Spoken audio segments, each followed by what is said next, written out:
July 1916 saw the start of the bloodiest battle of the First World War. Pre-industrial tacticians squared up against industrialized weapons in what could be described as Britain's biggest failure of the war, despite the Allies' overall victory.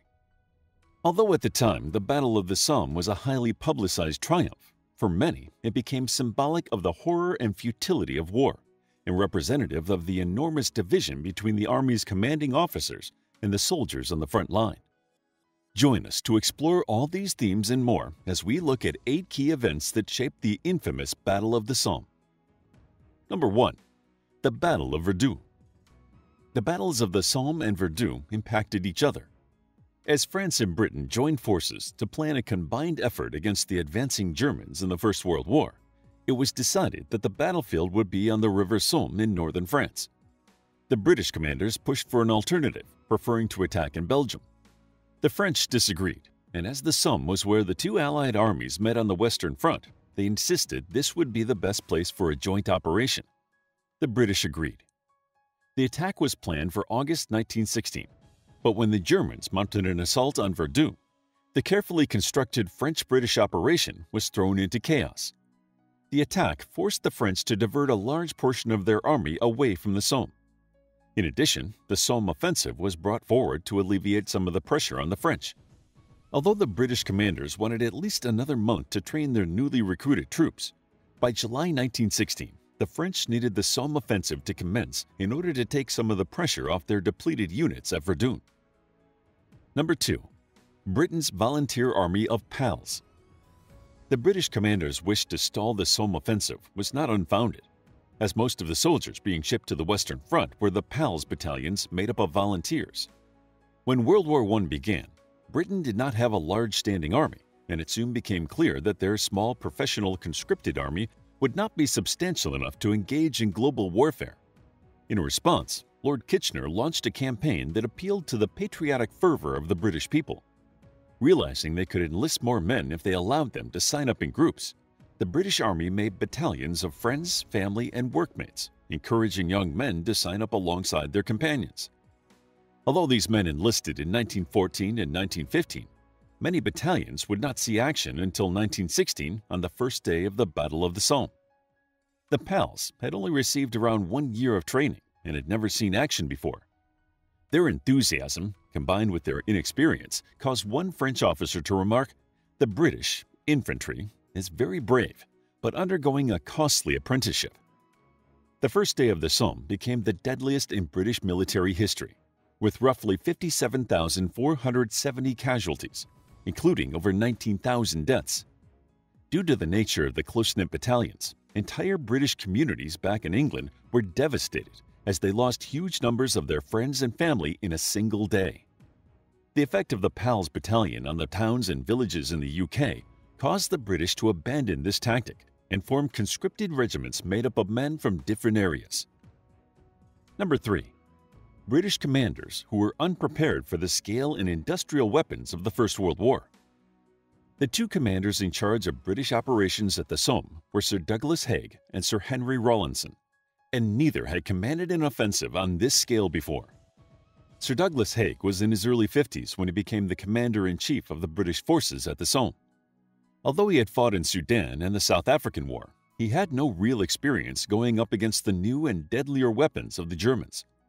His optimism and absolute faith in the tactical superiority of their initial assault caused an air of false confidence amongst the British troops, which would ultimately lead to initial disaster. Although Rawlinson doubted the effectiveness of Haig's opening offensive, he remained publicly loyal and supportive of his commander-in-chief. Field Marshal Haig was utterly convinced that the Allied forces would be victorious on the first day of the battle, and the cavalry was instructed to ride through the German-occupied city of Bapaume and into the open countryside. The non-waivable confidence extruded by the two British commanders resulted in thousands of their men walking directly into machine gun fire. Number 4. The Allies overestimated the damage of their initial artillery strike. A large part of Field Marshal Haig's plan relied on a week-long artillery bombardment of the German lines. The plan was that the artillery would destroy the German barbed wire fences and frontline trenches and artillery, as well as the morale of the entrenched German soldiers. The British volunteer troops were assured that the German line of defense would be all but wiped out, leaving the infantry able to walk over and take possession of the German trenches. The British soldiers were loaded up with equipment, including sandbags, pickaxes, and shovels, that would help them shore up the abandoned German trenches and told to advance at a steady pace in a closely packed line. Although they were ordered to advance slowly, the truth was that the British infantry was so encumbered with equipment that they were unable to move any faster than a walk. The British had failed to realize that almost half of the artillery shells fired during the 7-day barrage of the German trenches had failed to detonate. Not only were the German dugouts unaffected, but the barbed wire barricades also remained largely intact. As the British soldiers marched slowly across no man's land, they encountered the barbed wire fences, forcing them to group closer together in order to navigate through the gaps in the fences. The heavily laden and slow-moving British troops stood no chance as the German machine gunners began to fire. One German gunner recalled, "When we started to fire, we just had to reload and reload. They went down in their hundreds. We didn't have to aim, we just fired into them." Despite the tragically heavy losses, some troops did achieve their objectives on the first day. However, these successes were not capitalized on, and the commander's insistence that the attack be resumed the same way over the next few days gave them a reputation for incompetence and heartlessness. Number 5. The Allies gained valuable experience in modern warfare. Not all the key events of the Somme were a complete disaster. By August, soldiers from India, Australia, New Zealand, and Canada had joined the fray, and the Allies had begun making more decisive victories, although advancement was still slow. Despite the horrendous casualties with little territorial gain, the British commanders learned important lessons to aid them in later battles on the Western Front. At the commencement of the war, the British military leaders pushed for a quick victory, as they felt they did not have enough professionally trained soldiers to withstand a long, drawn-out conflict. They relied on large cavalry charges that they hoped would overwhelm the enemy forces. After the initial Somme offensive, it became clear that the army needed some degree of organized flexibility. Infantry charges became more varied, and a larger degree of control was given to individual units, who could experiment with tactics as they saw fit. Another drastic realization was that surprise attacks would be much more efficient than following a week of artillery bombardment with an inevitable advance. Many historians believe that the lessons learned from the tragic loss of life during the Battle of the Somme helped the Allies change tactics and win the war. Number 6. First use of tanks at the Battle of Flers-Courcelette. On September 15th, divisions from Britain, New Zealand, and Canada commanded the first successful deployment of tanks. The tanks were intended to be deployed ahead of the infantry to destroy the machine gun posts and punch holes in the German defenses before the infantry arrived. 49 Mark I tanks were supposed to participate in the Battle of Flers-Courcelette, which was part of the larger Somme offensive. Due to mechanical failures, only 18 of these tanks made it into action. The advance of the tanks was incredibly slow due to the uneven terrain, but the effect on the Germans was as hoped. The size and apparent invulnerability of these unusual machines caused fear amongst the German soldiers, who, according to British press, were stunned as if an earthquake had burst around them. They all rubbed their eyes, which were fascinated by the fabulous creatures. The operators of these tanks had never seen action on a battlefield before, and the machines had been built as the men had been trained, on the fly, creating tactics as they went along. Although the tanks only allowed the Allies to advance around 2,500 yards, the villages of Flers and Courcelette were successfully captured by the Allies. The use of tanks demonstrated a move away from the old-fashioned tactics of the generals and showed they were learning from their mistakes. Even Field Marshal Haig stated, "Wherever the tanks advanced, we took our objectives, and where they did not advance, we failed to take our objectives. Go back and make as many more tanks as you can." Number 7. The Battle of Anker.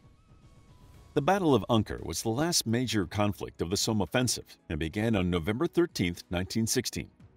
After the success of the Battle of Flers-Courcelette, the Allies mounted several smaller attacks in quick succession to press their advantage. The Battle of Anker was due to commence in October, but had been postponed due to bad weather. When the battle went ahead, the Allies had learned from past mistakes. Instead of following an artillery barrage with an advance, they feigned attacks with simulated offensives, including smoke screens and wire cutting. They also initiated a routine of conducting artillery fire each morning, hoping the Germans would become accustomed to the routine, allowing the infantry to complete an initial advance undetected. Another change in tactics was that orders were continually updated and changed based on ongoing surveillance. Heavy mist on the morning of the Allied advance helped the infantry troops remain undetected, although it hindered their advance. The new improved surprise tactics paid off, and the battle was an Allied victory. Number 8. Deteriorating weather conditions. Regardless of the failures or victories, the Battle of the Somme ended on November 18, 1916, due to the weather rather than a decisive victory. As the October rains turned to snow and sleet, the boggy battlefield had formed a layer of ice, making ground conditions impassable. The Allied commanders had no choice but to call off the offensive, and their hopes of a definitive triumph were dashed. Field Marshal Haig insisted that the offensive had been a success, declaring Verdun had been relieved, the main German forces had been held on the Western Front, and the enemy's strength had been considerably worn down. Any one of these three results is, in itself, sufficient to justify the Somme battle.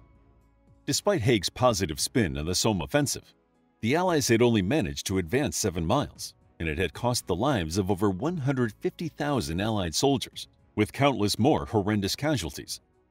After the war, British Prime Minister David Lloyd George, an adversary of Haig's, stated, "Over 400,000 of our men fell in this bull-headed fight, and the slaughter amongst our young officers was appalling." Had it not been for the inexplicable stupidity of the Germans in provoking a quarrel with America and bringing that mighty people into the war against them just as they had succeeded in eliminating another powerful foe, Russia, the Somme would not have saved us from the inextricable stalemate. How would you like to get a deeper understanding of history, impress your friends, and predict the future more accurately based on past events? If this sounds like something you might be into, then check out the brand new Captivating History Book Club by clicking the first link in the description. To learn more about the Battle of the Somme, check out our book, The Battle of the Somme, a captivating guide to one of the most devastating events of the First World War that took place on the Western Front. It's available as an ebook, paperback, and audiobook. Also, grab your free Mythology Bundle ebook while it's still available. All links are in the description. If you found the video captivating, please hit the like button and subscribe for more videos like this.